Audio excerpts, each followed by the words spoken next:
ततार साहब, इस वक्त तो उनका दावा है, आज भी उन्होंने किया कि हमारे पास 188 अराकीन मौजूद हैं। अब पंजाब असेंबली में हंगामा आराई भी हो रही है। आज आप लोग जब एंटर हो रहे थे उस वक्त भी मामला हुआ, फिर निकले राना सनाउल्लाह साहब, जूता फेंकने का वाकया हुआ, मगर वो कह रहे हैं हमें पूरा एतमाद है, हमारे 188 अराकीन मौजूद हैं और एतमाद का वोट हम इसलिए नहीं ले रहे हैं कि अगर अदालत ने कह दिया कि ज़रूरत नहीं है और गवर्नर का जो ऑर्डर था वही गैर कानूनी था तो फिर ज़रूरत ही नहीं पड़ेगी। देखिए शाहज़ेब साहब, बहुत शुक्रिया आपका। जो माइनॉरिटी गवर्नमेंट है जो 188 क्लेम कर रही है, आज मैंने खुद गैलरी में बैठ के उनके मेंबर्स गिने, 140 से ऊपर मेंबर्स मौजूद नहीं थे। हमारी तादाद अल्हम्दुलिल्लाह, जो आज हमारी तादाद थी, हमारे सिर्फ 3 मेंबर नहीं आए। मैं आपको नाम बता देता हूँ। सदीक खान बलोच साहब लोधरा से, उनका को कमर का इशू था। खालदा मंसूर साहिबा, she the lady from Faisalabad, उनको वो बेड रिडन हैं, बीमार हैं। और ख्वाजा इमरान नज़ीर साहब लाहौर से, वो दुबई हैं, वो भी कल आ जाएंगे। तो हमारे तादाद 179 होनी चाहिए थी। हमारी तादाद आज जो थी वो 176 थी। हमारे पास तो हमारी तादाद पूरी है। इनके मेंबरान 20 मेंबरान ऐसे हैं जो मैं आपको बता सकता हूँ आज हाउस में भी नहीं आए और असेंबली प्रेमिसेस में भी एंटर नहीं हुए। इसीलिए बौखलाहट का शिकार होकर सुबह पहले मेरी एंट्री बैन करने की कोशिश की, फिर राना सनाउल्लाह साहब की एंट्री बैन करने की कोशिश की। और ये तमाम जो हरकत हो रही हैं ये बौखलाहट में हो रही हैं। अगर इनकी तादाद पूरी है और इनके पास 188 मेंबरान की हिमायत मौजूद है तो फिर इनको क्या चीज़ रोक रही है कि ये एतमाद का वोट क्यों नहीं ले रहे? ये अगर ऐसी बात होती जो जितना मैं परवेज़ इलाही साहब को जानता हूँ वो कल ले चुके होते, आज ले चुके होते। एतमाद के वोट से भागा जा रहा है, वो गुरेज़ा हैं। मोनिस इलाही साहब बाहर जाके बैठ गए हैं। तो अगर इनकी तादाद पूरी थी तो एतमाद का वोट क्यों नहीं लिया?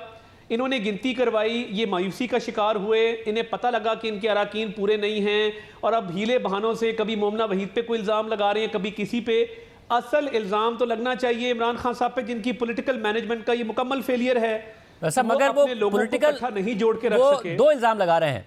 वो एक इल्ज़ाम ये लगा रहे हैं कि मोमिना वहीद साहिबा को कोई 5 करोड़ देकर ख़रीदा गया और दीगर को भी कॉल्स आ रही हैं कि पैसे ले लो, और दूसरी तरफ से फिर इस्टेब्लिशमेंट की तरफ से कॉल कराई जा रही हैं और उन पर दबाव डाला जा रहा है। ये 2 इल्ज़ाम वो लगा रहे हैं। यानी आप लोगों को पंजाब हुकूमत मिले ना मिले, आपके बयानिए के अगेंस्ट भी है, क्योंकि आप तो इस्टेब्लिशमेंट की मुदाखलत के खिलाफ बात करते थे। वो कह रहे थे आपके हक में मुदाखलत हो रही है, कॉल्स आ रही है तहरीक इंसाफ के लोगों को।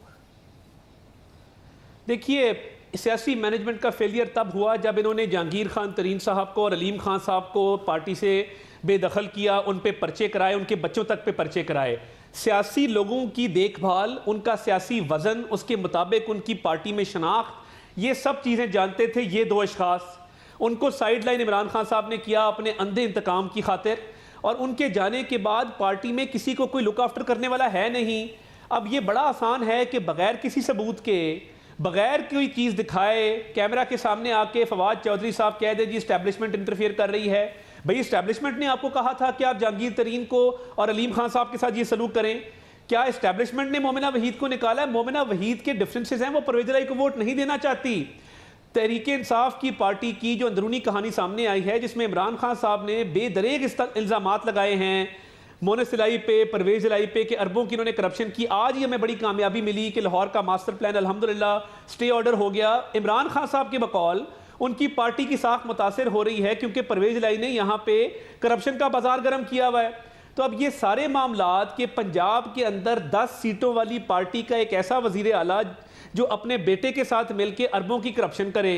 अब आपके मेंबरान अगर आवाज़ उठा रहे हैं तो आप कभी रिश्वत का इल्ज़ाम लगा रहे हैं और कभी इस्टेब्लिशमेंट को इल्ज़ाम दे रहे हैं। मगर तार साहब, ये जो आप जो इतना क्रेडिट दे रहे हैं जहांगीर तरीन साहब को और अलीम खान साहब को, जहांगीर तरीन साहब और अलीम खान साहब अपना ग्रुप लेकर अलग हुए, उसके बाद बाई इलेक्शन हुए और उसके बाद परवेज़ इलाही साहब को बतौर चीफ मिनिस्टर इलेक्ट कराया है इमरान खान साहब ने। जहांगीर तरीन साहब नहीं थे उस वक्त उनके साथ, अलीम खान साहब नहीं थे उनके साथ। तो ये जो इतना क्रेडिट आप दे रहे हैं कि उनकी वजह से ये सब हो रहा है, उनके बगैर ये सारे काम करके दिखाएं इमरान खान साहब ने पंजाब में। नहीं, मगर देखिए ना, देखिए हुआ क्या, जब जहांगीर तरीन साहब और अलीम खान साहब को उन्होंने लैदा किया तो एक दफ़ा तो इनकी गवर्नमेंट गिर गई। अब हमारे इख्तलाफात 63A की interpretation which is tantamount to rewriting the constitution अपनी जगह पे, कि वो वोट दिया जा सकता था, नहीं दिया जा सकता था।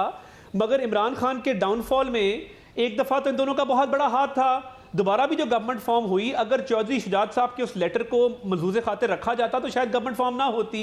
What I am saying is कि इमरान खान साहब इन दोनों अशखास के बगैर शायद थोड़ी देर के लिए कामयाबी हासिल कर लें, मगर पॉलिटिकल लोगों को इंटैक्ट रखना, जोड़े रखना, ये बहुत मुश्किल काम है। इमरान खान साहब को तो तीसरे एमपी की शक्ल नहीं पता होती, नाम नहीं पता होता, मीटिंग से पहले अपने सेक्रेटरी को कहते हैं मुझे नाम लिख के दो। तो जब आपके ये हालात होंगे कि जनूबी पंजाब, वस्ती पंजाब, आपको उन लोगों के नाम तक मालूम नहीं होंगे, कौन किसका बेटा है, कौन कितने वोट लेके आया, कौन किसको हरा के आया, जब आपको सियासी समझ बूझ नहीं होगी, यही वो लोग थे जो लोगों को शामिल करा के और फिर पटके पहनवाते थे और थोड़ा सा लोगों को शनासा करवाते थे इमरान खान साहब से। अब पॉलिटिकल फेलियर है, उसका इल्ज़ाम इमरान खान साहब अपने आप को दें, क्योंकि अब परवेज इलाही साहब पे ना गवर्नमेंट का एतमाद है, ना अपोजिशन का एतमाद है। एक पॉइंट ऐसा आया था कि जिस पर लगता ये था कि हमारे और उनके इंटरेस्ट मैच करते हैं कि असेंबली की तहलील ना हो, मगर अब परवेज इलाही साहब ने इतनी देर कर दी कि परवेज इलाही साहब दोनों तरफ से फारिग हो चुके हैं। और इमरान खान साहब अगर सिस्टम से निकलना चाहते हैं तो इस्तीफे दें, बाहर चले जाएं। मगर मैं आपको गारंटी करके कहता हूं कि 188 अराकीन की तादाद उनके पास नहीं है। अगर ये पूरी कर दें तो मैं हमेशा के लिए सियासत छोड़ दूंगा। सब 188 अगर नहीं है, करके ज़ाहिर है उन्हें 186 दरकार हैं और वो 188 का दावा कर रहे हैं। आप कह रहे हैं 188 नहीं है, आप ही का दावा है कि 186 भी नहीं है। अगर एतमाद का वोट ना ले पाए, कल अदालती अगर कोई फैसला आ जाता है इस किस्म का, तो उसके बाद भी आप अपना चीफ मिनिस्टर कैसे इलेक्ट कराएंगे? क्योंकि कल 21 बिल पास हुए हैं। अगर आप लोगों के इतने लोग मौजूद थे तो आप ना उन्हें पास कराने देते। साथ में असद उमर साहब ने यह भी कहा कि जी फिर आप गिनती करा लेते। आप लोगों ने गिनती भी नहीं कराई। देखिए, हमने गिनती का कहा, बार बार कहा, मगर स्पीकर ने बुलडोज करके वो 21 बिल करवाए। कुछ यूनिवर्सिटियों के बिल इनकी मजबूरी भी होती है कि पंजाब में, मैं आपको एक फहरिस्त भी दूंगा कि स्पीकर का ऑफिस, मैं सप्तान साहब की बात नहीं करता, परवेज इलाही साहब के दौर में यूनिवर्सिटियों के चार्टर बाकायदा रूल्स को बुलडोज करके पास कराए जाते थे कमीशन लेके। इस बात को छोड़ भी दें, वजीर आला का इंतखाब, आइन ये कहता है कि जब वजीर आला का इंतखाब होगा और पहली गिनती में कोई भी उम्मीदवार 186 वोट हासिल नहीं कर सकेगा तो फिर सेकंड काउंट होगा, जिसको रन ऑफ इलेक्शन कहते हैं। और रन ऑफ इलेक्शन में सादा अक्सरियत वाला जो है उम्मीदवार, वो वजीर आला मुंतखब हो जाएगा। तो अभी जो हमारा 20-25 का फर्क है, ये बहुत बड़ा फर्क है और मुझे नहीं लगता कि तहरीक इंसाफ और काफ लीग मिल के भी इस फर्क को पूरा कर पाएंगे। ये उस सूरत में होगा जब लाहौर हाई कोर्ट ये कहे कि गवर्नर का फैसला दुरुस्त है और हुक्मनामा दुरुस्त है और एतमाद का वोट लेना है परवेज इलाही साहब को। क्या आप वहां पर भी अब उम्मीद हारने लगे हैं? क्योंकि एक दफा फिर गवर्नर राज की बात कर दी गई आज राना सनाउल्लाह साहब की तरफ से, तो आप वहां भी उम्मीद हार रहे हैं कि कहीं आपके खिलाफ ना आ जाए फैसला? देखिए दीगर ऑप्शन ज़ेरे गौर हैं, मगर लोग बहुत ये तनकीद कर रहे हैं और लोग ये बात कर रहे हैं। मैं तो इसको नहीं मानता, मगर एक रूमर ज़रूर है कि एक किसी आला मुनसिफ का एक दामाद जो है वो कैबिनेट का मेंबर भी है। कतई नज़र इस बात के, हमें तो इंसाफ की तवक्को है, अदालत ने इंसाफ करना है। आर्टिकल 130 सब आर्टिकल 7 बिल्कुल क्लियर है, एतमाद का वोट देर सवेर लेना होगा। अदालती नज़ीरों की बात करें तो मंजूर वट्टू के केस में, हालांकि राजा सरूप साहब गवर्नर थे और गवर्नर राज लगा हुआ था, 10 दिन का टाइम दिया गया। साबिर शाह साहब का केस आपके सामने है। तो मुझे ये समझ नहीं आती कि किस कानून, किस ज़ाब्ते, किस आइन के तहत अदालत ये कहेगी कि एतमाद का वोट ना लिया जाए।